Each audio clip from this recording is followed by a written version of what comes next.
other business disclosed. I would recommend that we to the wait end. for that, yeah. Okay, so we're just doing the housekeeping amendment complementing zoning. Starting at 5. Linda, do you want to come up to that? We have our planner. Our planner. Nice to see you. So you have an Oh, agenda. hello there. Hello. Oh, there's the 22nd. This is a public meeting.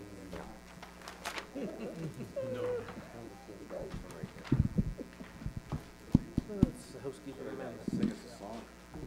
Okay, Are you Just- golfing?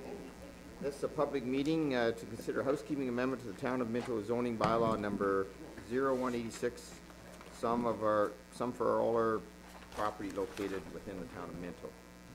I'll act as the chair. I will call the meeting to order and request any member of the public present on this matter to please sign the attendance record book. Also state the following: if a person or public body does not make oral submissions at a public meeting or make written submissions to the Town of Minto before bylaw is passed, the persons or public body is not entitled to appeal the decision of the Town of Minto, the Ontario Municipal Board, and the persons or public body may not be added as a party to the hearing of the appeal before the board, unless, in the opinion of the board, there are reasonable grounds to do so. I'll ask CAO Clerk White to state the date notice was provided and confirm the previous provisions of housekeeping amendments generally apply to all properties in the town, while other provisions may affect or clarify zoning for specific properties or properties. Thank you, Mayor Bridge. Purpose and effect of the proposed amendment is to provide for town-initiated, I'm sorry for the number of things in this notice, town-initiated housekeeping amendments to the comprehensive zoning bylaw summarized as follows. Number 1, general typographical and mapping corrections. Number 2, modify and update definitions. Number 3, amend provisions for accessory structures, including increased height and size of structures and adding provisions for accessory structures in commercial zones. Larger accessory structures are proposed on lots greater than 0.4 hectares. Clarification of text for regulations in the general provisions, such as but not limited to swimming pools, buffer areas, common amenity areas, daylighting triangles, home occupations, MDS1, outdoor display, etc., as you can see there. Number 4, consider adding criteria to allow accessory residential uses within existing dwellings. Amend home industry provisions, including increased floor area for buildings and increased number of employees. Modify parking requirements related to street townhouses, aisle and access width, and in criteria for tandem parking. Add new criteria to regulate the use of storage trailers, sea cans, and shipping containers. Amend and reduce front yard and exterior side yard setbacks in residential zones. Amend permitted uses in the R2, MU2, and M1 zones. Clarify the permitted uses in the natural environment zone. Rezone lots 1 to 14, Plan 200 from R1A to R1C. Rezone 8 John Street West and 9 Clark Street South Clifford from IN to R1C. Rezone part of lot 30 from Section 6 from A48 to agriculture.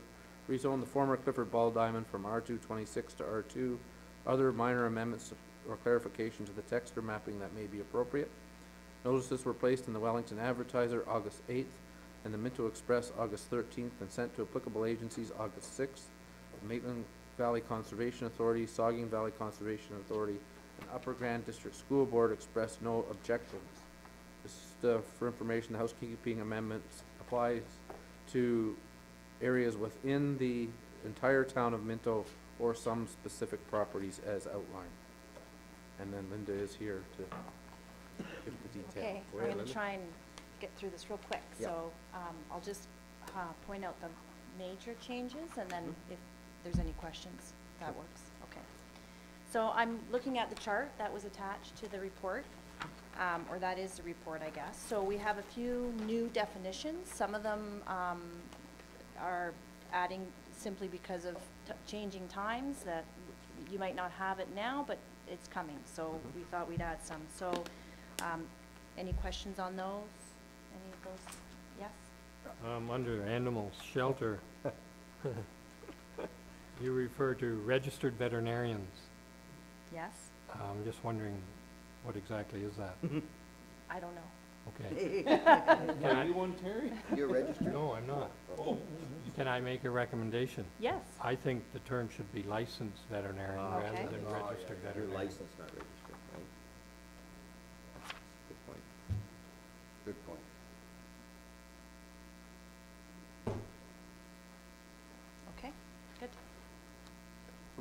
Are the questions gonna be page by page, or, However because you, my question is for page 4. oh, okay, I'm gonna go through it and then when we, I gotta be worked by next Wednesday. I know, that's it.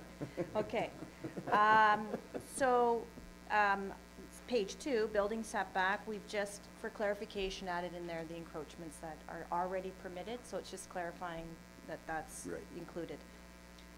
We've changed the definition of group home to make it a little more inclusive, so it just addresses group homes. There's all types of group homes now. You see group homes for senior housing, you see group homes for other types of individuals, so we just wanted to open up that definition to include all those types. Salvage wrecking yard, farm equipment's been added to that definition. It's become a bylaw enforcement issue. Okay, did you want to take questions as we go? Oh, into- yeah? Yep, through you, Mayor Bridge, the group homes.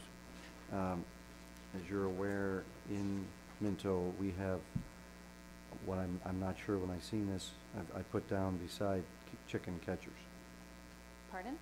Chicken catchers, we have, homes in Minto.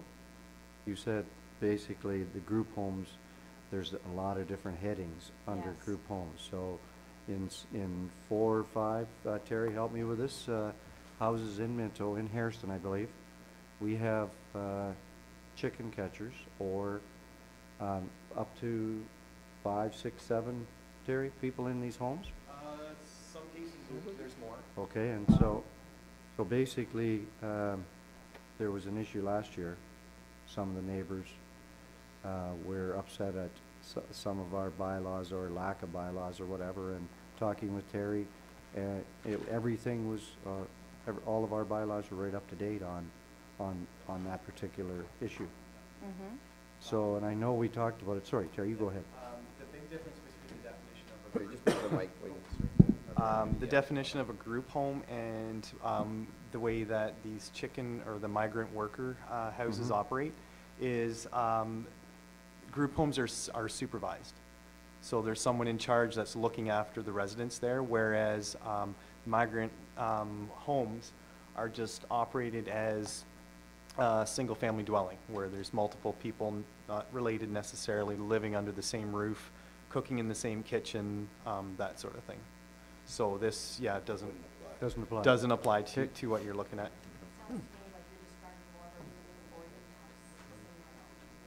Let's not, No, let's not not go sure there. what they call it.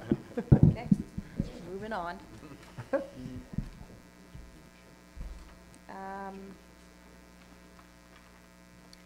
So I'm just gonna move down to section, on page 3, section 6.1 accessory uses. So, some of the changes we've added there is, we've added R1A to the area, for all single-family dwelling type, lots.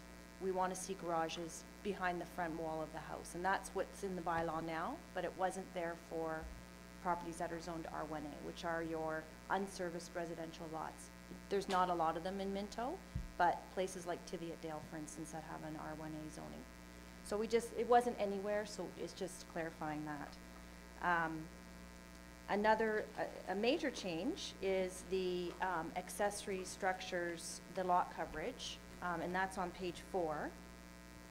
So we've increased the permitted lot coverage for accessory structures on lots in the agricultural area that are considered reduced ag lots, so not farm lots, but lots that are under 25 acres. So currently, you're allowed an accessory structure of 1,000 square feet, and then you're entitled to an additional 100 square feet for every full acre on top of that, which isn't a lot. So we've upped it now to allow 450 square feet for every additional acre of land, up to a maximum size building of 5,000 square feet. So that just gives, that hopefully will eliminate some of the variances that we keep We've had a lot of those getting. little variants we've been getting, so. Yeah, so for instance, on a 2-acre parcel, you're allowed a 1,450 square foot structure. So in line with that, we had to deal with the height of these buildings, because you're looking at, for a 5,000 square foot building, the current height is about 15 feet. So we had to look at allowing a bigger size that way. So we've allowed an increased height to 22 feet, which lines up with a 5,000 square foot building. So what we're thinking is that if, you know, the height's gonna correlate with the size of the building. You're not gonna get a 22 foot high building on like a 1,400 square foot building, hopefully. Yes. Just, that's the one that I got Okay. some issues with. The new philosophy in respect to planning and whatnot is build up, not out, so to speak. The expropriations and severances and whatnot aren't going to be as easy to get to expand towns and that type Yep. of thing. So I'm wondering about why the height of 22 feet. And the second part of that is, we are the town of Minto, so in respect to agriculture buildings, and I understand that division, but it just doesn't sit right to me, whether the wording on that needs to be revisited like the shall not apply to agricultural buildings such as, but not limited to silos, grain bins, and corn cribs, like sheepers. I know there's lots of barns that, you know, that are going up that are probably 60 feet to the eave, you know, type deals. If I may, this provision is just to clarify accessory structures to houses. So your typical garden sheds, or like, it's not designed and it's not worded to limit farm buildings itself. It's just if I have a 1 acre parcel out in the country and I need somewhere to store my lawnmower, that's what it's aimed for. There is a specified definition for what an accessory building is versus what an agricultural building is. It's the intent of the use. So hypothetically, you on your farm, you could build a 10,000 square foot machinery storage shed with 22-foot sidewalls. Correct. Plus your roof pitch. So this isn't limiting what a farmer can do. It's just expanding what a small rural small rural residential property is allowed to do. That's what the intent is. Perfect, thank you.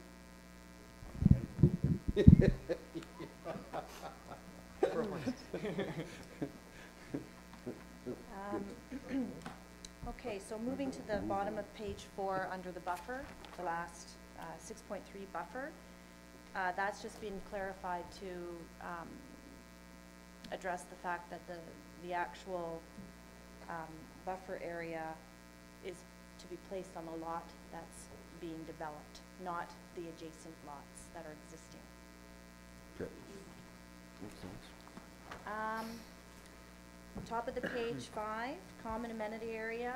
So we removed the reference to common amenity area being a common outdoor space. We're finding now we're seeing amenity areas coming in different shapes and forms, interior rooms, that sort of thing. So they need a common amenity area.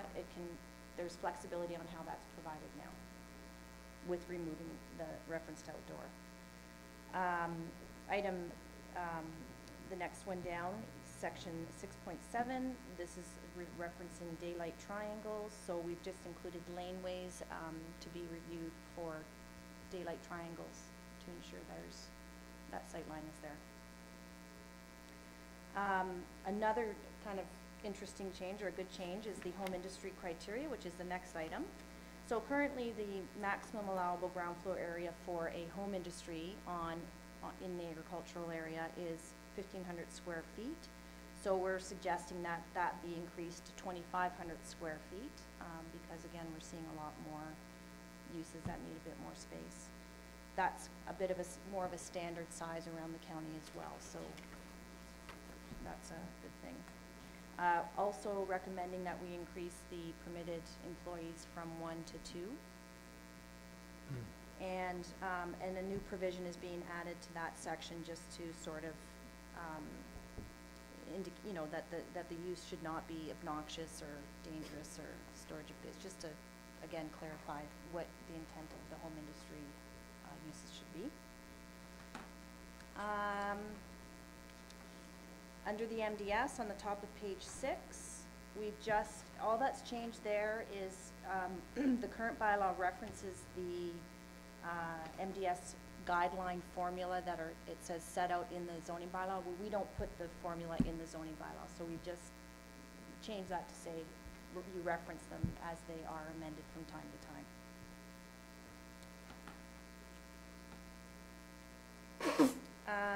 Under section 6.26, outdoor storage areas, we've just added a new regulation that outdoor storage areas should not be placed on required parking areas. So when you see plazas and that, and they stick the outside stuff, that as long as the required parking is still there, and if they have extra parking, they want to use that space, that's fine. So at the bottom now, we're dealing with some parking regulations. So the first change is the requirement for street townhouse. Right now, you need 1.5 spaces per unit. Well, street townhouses, they are along the street. So they park in their they have individual driveways versus cluster townhouses, which is when you pull in to a common driveway and then there's a parking area. So it's pretty difficult to provide 1.5 spaces per unit when even a single-family dwelling is only required to have 1 space Right. per unit. So it's the same thing. So we've just corrected that to say 1 per unit. And then the car wash manual and the car wash automatic, it was a little bit confusing the way it was with 1/3 waiting spaces and 1/6 waiting spaces. So we've just changed it to be a little more clearer what's expected.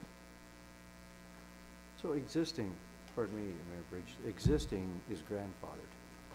Yes. Thank you.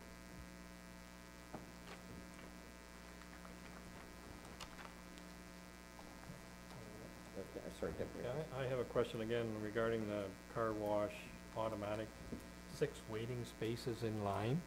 Is that realistic for a town of Minto? Do you think to be 6 cars waiting to get into the car wash at one time? Sometimes. It's what's required now. It is. Yeah. Because we have a car wash in town and I don't think there's room there for 6. It's grandfathered though. Well, she says it's in effect now. This isn't automatic. This is automatic, It's so this is like automatic. your drive-throughs. Oh, okay. Versus obviously the ones in town, the 3 we have, are all your manual. Just to put it in perspective too, like, I believe the drive-through restaurant provisions only require 6. And you've probably driven through or past Tim Hortons on a long weekend. There's a few more than 6 waiting in line there, so. 60. Yeah, sure. Okay, thanks. Okay, so the top of page 7, the first item, section 6.29, residential conversions. The way the current bylaw reads is that certain residential conversions are allowed in certain zoning categories, but you're only allowed the conversion in an existing single detached dwelling, which is correct, but the way it says may be converted to a duplex, so they're saying a duplex is clearly defined in the zoning bylaw that it's a residential building that's divided horizontally. So what this is saying is you can only put in another unit in your house if you do it so that it's horizontally. And the intent of that section is to allow people to put like a small addition on their house if they want, sort of like a, granny suite, Granny that flat. kind of thing, in the basement if it meets the building code. There's other ways to convert a dwelling. So we just took out reference to duplex and said 1 additional, as long as it meets all the requirements of zoning that it's located in. The next section, is no change. We're just moving that criteria to a different section in the bylaw that places it where it should be. It's dealing with setback requirements for existing dwellings. And just for clarification, the next section, 8.1, agricultural zone, permitted uses, we're amending it. We're removing reference to a hobby barn because this is the farm criteria, permitted uses for farming. Barns are allowed, like, whether it's a hobby barn or a barn, it's allowed, so it's kind of redundant to have it in there. Next, section 8.5.1, this is your reduced agricultural lots. So we're just sort of clarifying how items are listed. Right now, it's just a list of uses, but some of these uses are accessory to the main use, which is residential. So we just wanted to clarify, you can't just have a home industry on the property. You can have a home industry as accessory to a residential use. You can have, you know, an accessory structure as a hobby barn as accessory to a residential use. So it's just clarifying it.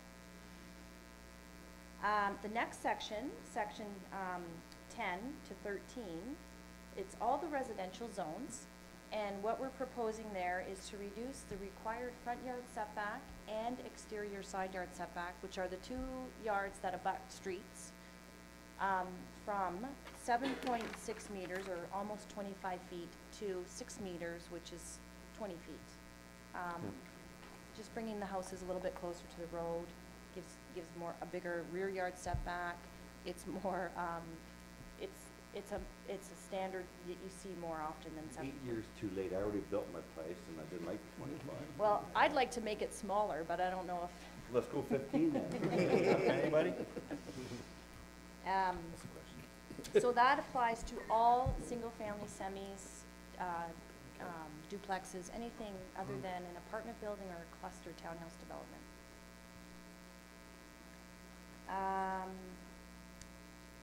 Section 12.1, the next item, that section, it's the multi-residential.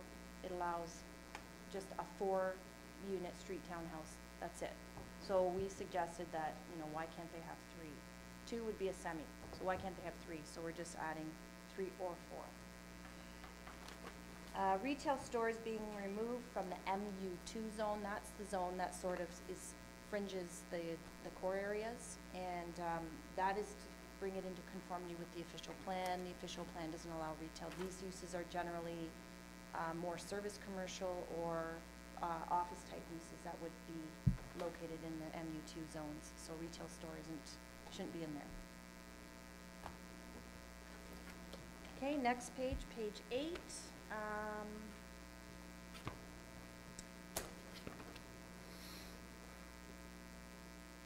I think most of this is pretty explanatory. We'll go right to the end, the natural environment zone. Again, that's just clarifying the way the bullets are set up now. It's not clear, so. Okay, was there any questions on any of those other ones? No? Okay, page 9. So in page 9, we're introducing a new section. So right now, Minto zoning bylaw does not address the use of shipping containers for storage, which is becoming, it's an emerging issue in a lot of places. And what's happening is there's no criteria at all for these uses at anything. So people can just plunk them anywhere. And what's happening is a lot of these commercial or industrial businesses are using them for storage, and they become permanent, which isn't a bad thing, but what happens is there's no criteria or no regulations attached. So they just put them wherever they want on their property. There's no setbacks, there's no, it becomes floor area. So it has to be dealt with as appropriately. So this just attaches some criteria to it. So in a nutshell, what we're recommending is that the shipping containers can be used as accessory structures to buildings located in the industrial or commercial zone, and also on farms. You're allowed up to 3 units. Under the current zoning bylaw, or under this proposed zoning amendment, you'd be allowed 3 units as long as they meet the required setbacks for the zone in which they are located. So they'd be treated like a structure. You'd need to meet all the setbacks. You'd need to meet the buffering. You couldn't use up required parking area, that sort of thing. Once you go beyond the 3 units, then you would need a zone amendment to allow additional units. And then we'd have to look at how the town would want to deal with that, whether it's through temporary use, zoning.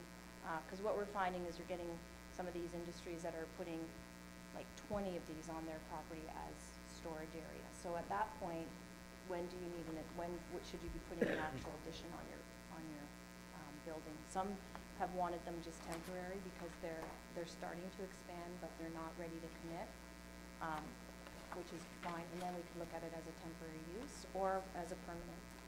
That would then become council's decision. But currently, they're allowed up to 3, and this is again, something that we're seeing the standard across the board, that 3 seems to be adequate. This would not eliminate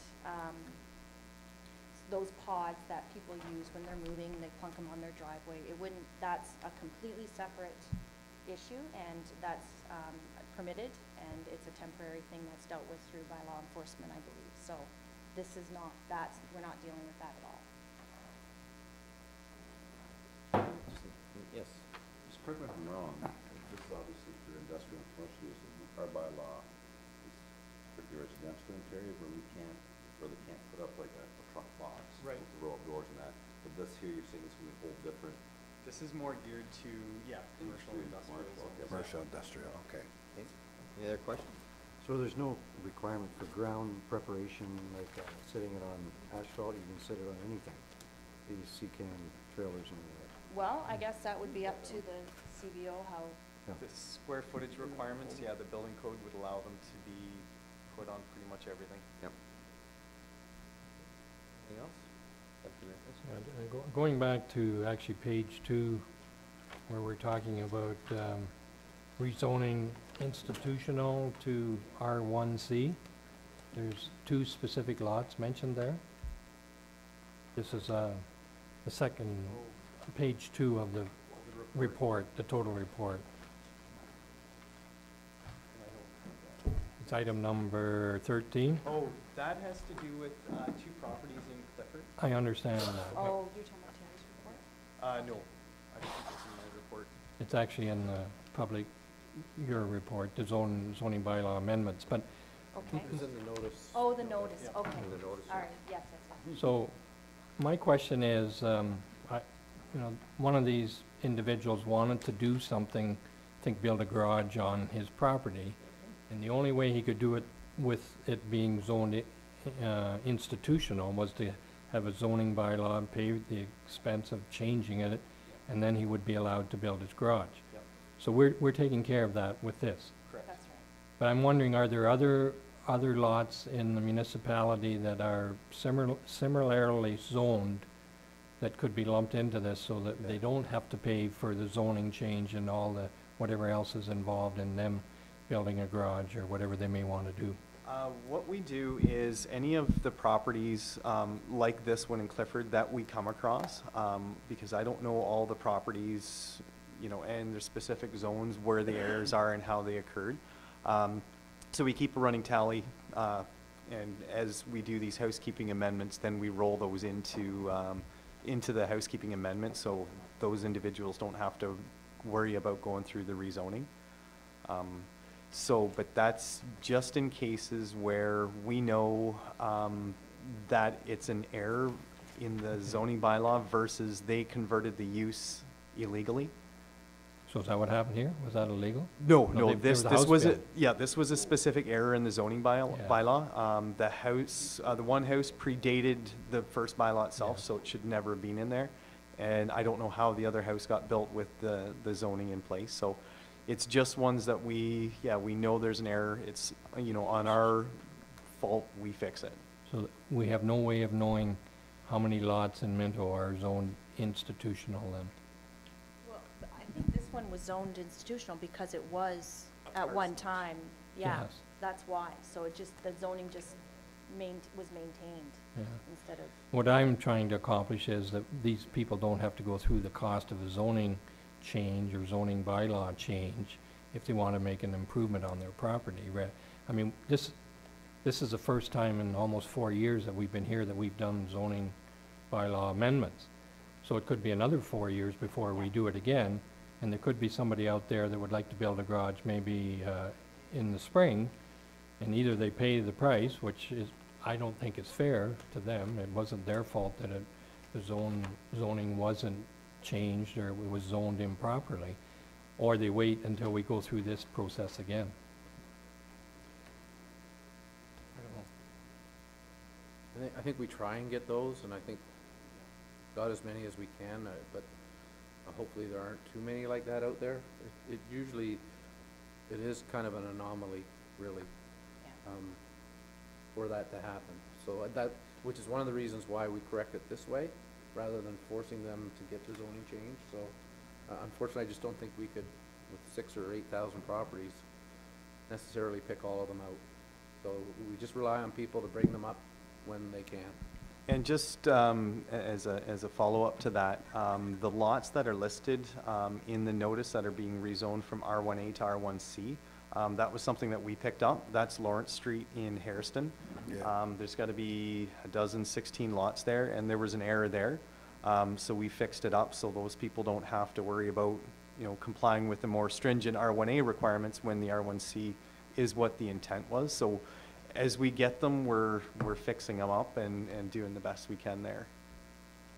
Just, Go ahead, David. yeah, so a lot of these bylaws changes, is the other municipalities in Wellington doing the same thing, or from time to time they do it as well?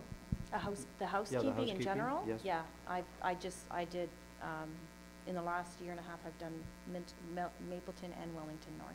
So are we close to the same standards as, or do we try and keep the same standards, like? We're above the standard that we Oh, hear. you know what I mean? That is true. You know what I Yeah, mean? no, there's a lot of, Commonality? yes, yeah, which is good. Makes life easier for everybody, I think, because you have a lot of the same builders. The question, if we found a couple situations like the Lawrence Street or something popped up, could we not just do the same thing? Do we have, is this only once every 4 years we do this? This was something that Linda and I have been working on Okay. for about a year. It would be up to council Yeah. to, So if we as to do council, it. if you brought up something to us, Terry, as Deputy Mayor Fisk is mentioning, if you'd like to catch all of them, but we can't find them all maybe, Yep. but if we do find these as we go along, we put them together, there's nothing wrong with us to do an amendment, like do this housekeeping thing once a year if we run into things that we Yep. need, right? I mean, the idea is not to punish somebody that really didn't do anything wrong.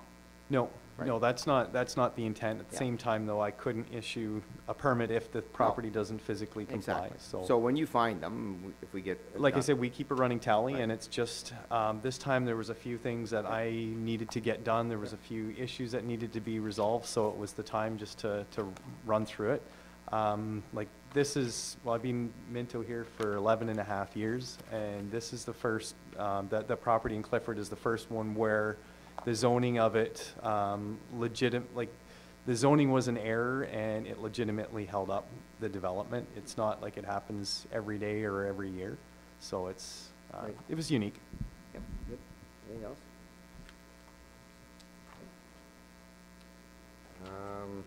I guess I can call the applicant to provide comments regarding proposed amendments. We've already done that.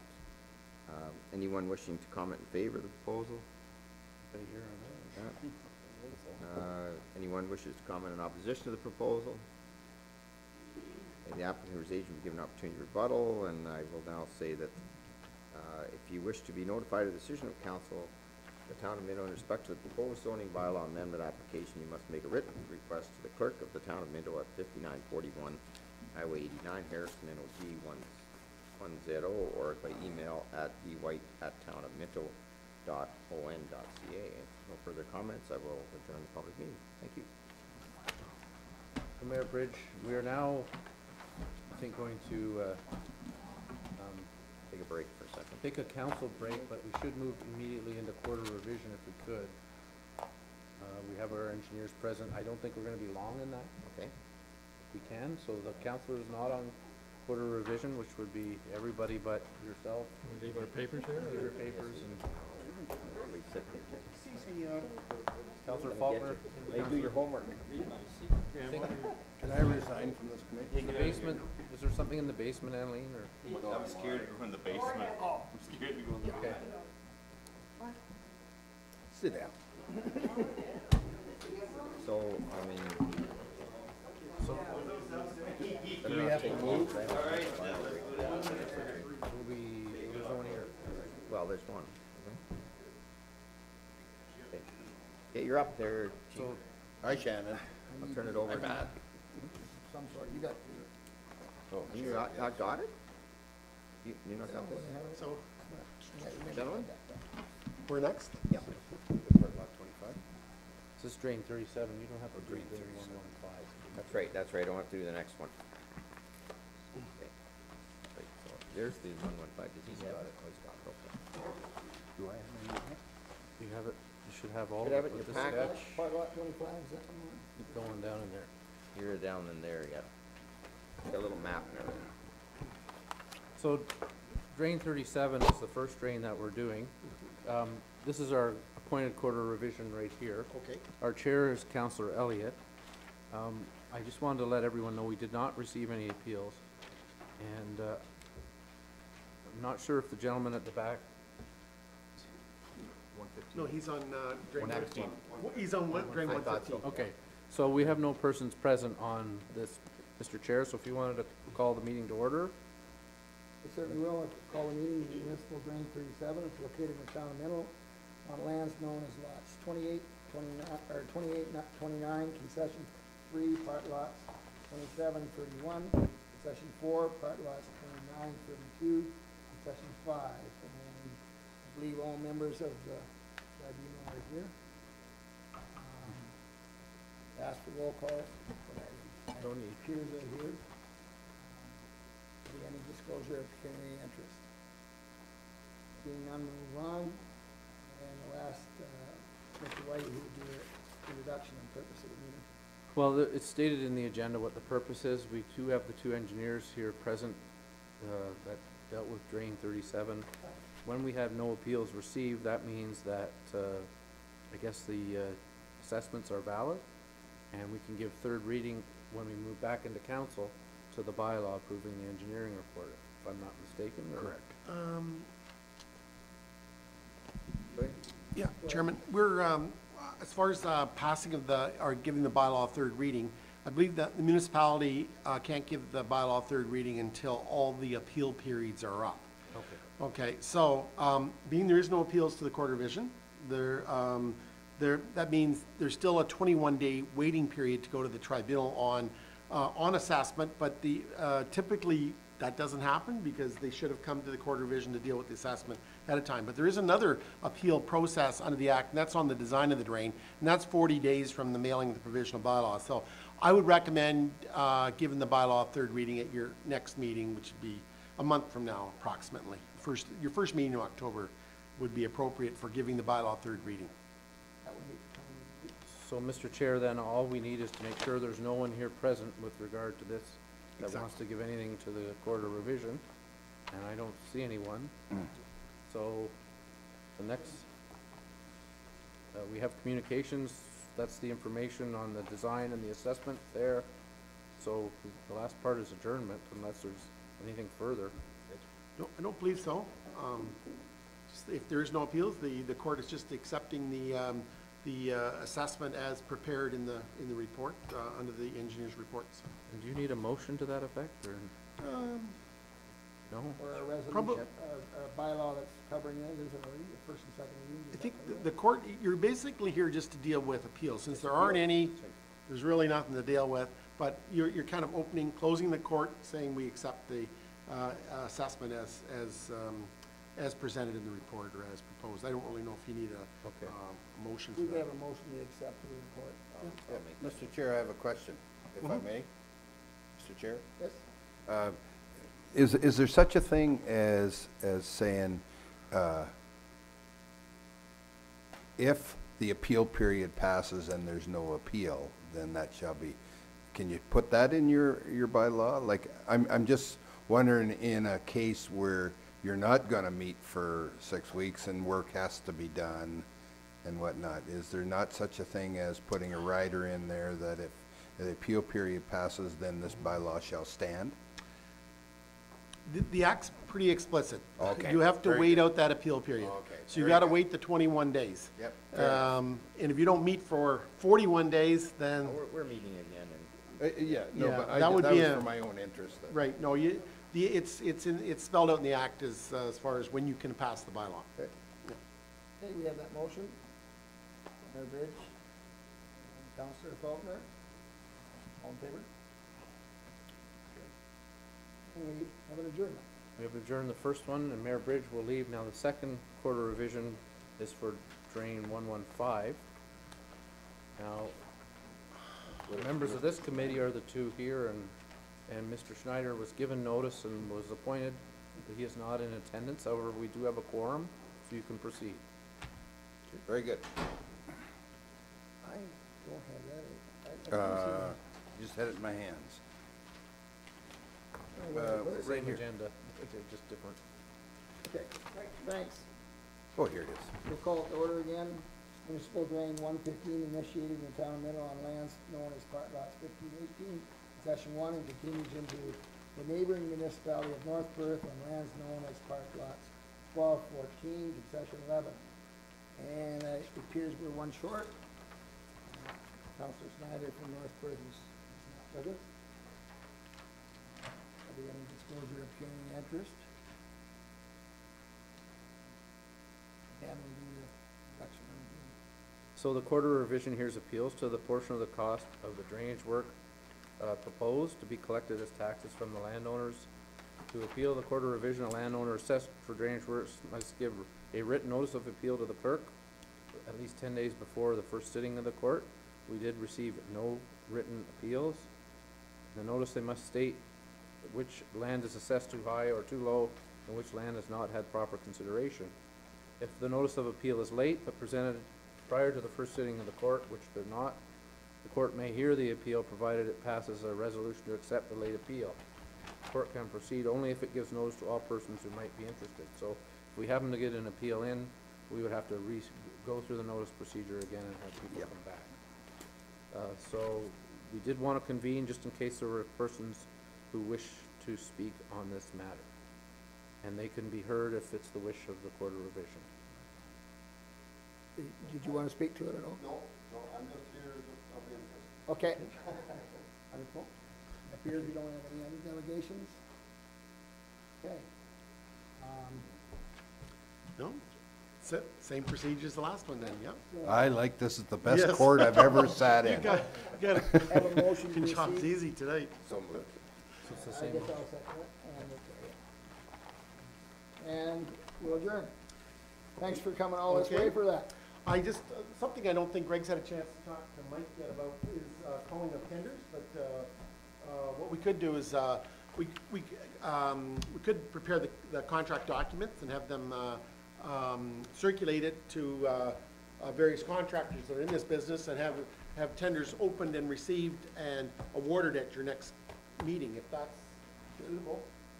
We can get prices in. I don't know, in the drainage business, there's a lot of activity going on right now. The contractors are all very busy, but having said that, I guess the sooner you bid it, the sooner you're gonna get, as soon as you're gonna get the work done. Can we get a bid in a couple of weeks? Well, we meet in 2 Oh, weeks. yeah. We could have tenders, well, we don't usually like giving the contractors a couple of weeks to bid our projects, so think we're looking I at would October. wait and have them in prior to your, maybe, do you have a first meeting? October 7th, October 7th? that would be the If earliest. we had them in, say, the 1st of October, maybe a week prior to the meeting, so we have a chance to open them, review them, Yeah. and make a recommendation. Would that suit, Mike, or what do you have any thoughts on that? Doesn't matter, You can still do this. Okay. and if not, you can delegate it. Okay. Yep, fair enough. You'll have, so you have a meeting October the 7th? Yes. And, do you have another one in September? Yes, 16th? 2 weeks today, so you're just. That would be. Pushing it. It would be really be pushing it, yeah. Okay, we'll work towards having tenders open, that you could have them awarded then at the October 7th meeting, and you'd be able to, all the appeal periods will be up by October 7th as well. You'd give the bylaw third reading that evening. Okay. This isn't as exciting as what it was in North